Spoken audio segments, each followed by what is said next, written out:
Hi friends, Assalamu alaikum. இன்னைக்கு சீனி கிழங்கு வச்சு ஒரு சூப்பரான கொலக்கட்டை பண்ணலாம். வாங்க சிம்பிளாவும் ரொம்ப ஈஸியாவும் செஞ்சிரலாம்.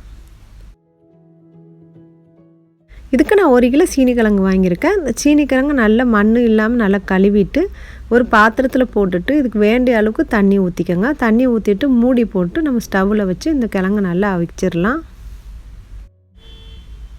இப்போ கிழங்கு நல்லா வெந்துருச்சு. சீனி கிழங்கு வேகிறதுக்கு ரொம்ப டைம் எடுக்காது, சீக்கிரமாக வெந்துடும். வெந்துட்டான்னு செக் பண்ணுறதுக்கு நீங்கள் கொஞ்சம் கரண்டி வச்சோ இல்லைன்னா ஒரு ஸ்பூன் வச்சோ குத்தி பாருங்கள். இப்போ நம்ம ஸ்டவ் ஆஃப் பண்ணிவிட்டு இது நல்லா கொஞ்சம் ஆற வச்சுட்டு நம்ம தோலெல்லாம் நீக்கிக்கலாம்.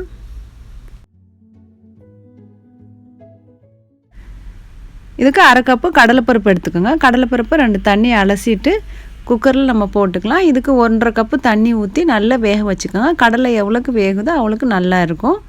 இப்போ நான் கழுவிட்டு வந்துட்டேன். குக்கரில் போட்டுட்டு ஒரு 5 விசில் நம்ம வச்சு எடுத்துக்கலாம்.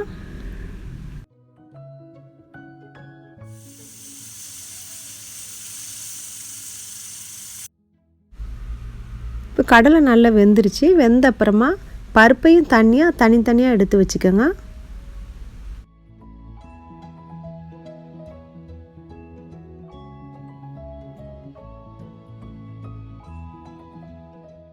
இப்போ இதுக்கு 1/2 கப்பு நான் வெல்லம் எடுத்திருக்கேன்.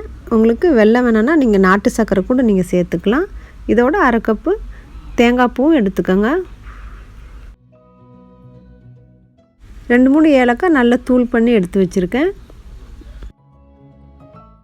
இப்போ சீனிக்கிழங்கு ஆறின அப்புறமா தோலெல்லாம் இந்த மாதிரி நீக்கி எடுத்து வச்சுக்கோங்க. இப்போ இதுக்கு நம்ம ஒரு அகலமான பவுல் எடுத்துக்கலாம். இப்போ ஒவ்வொரு சீனிக்கிழங்கா நீங்கள் கை வச்சு நல்லா மசிச்சு விடுங்க, உருத்தி விட்டுருங்க எல்லா சீனிக்கிழங்கையும். கிழங்கு உருத்தி விட்ட அப்புறமா நம்ம எடுத்து வச்சுருந்த சர்க்கரையை இதில் சேர்த்துருங்க. சர்க்கரையை நம்ம கொஞ்சம் தான் சேர்த்துருக்கோம், 1/2 கப்பு. ஏன்னா ஏற்கனவே சீனிக்கிழங்கு ரொம்ப இனிப்பு ஜாஸ்தி தான் இருக்கும்.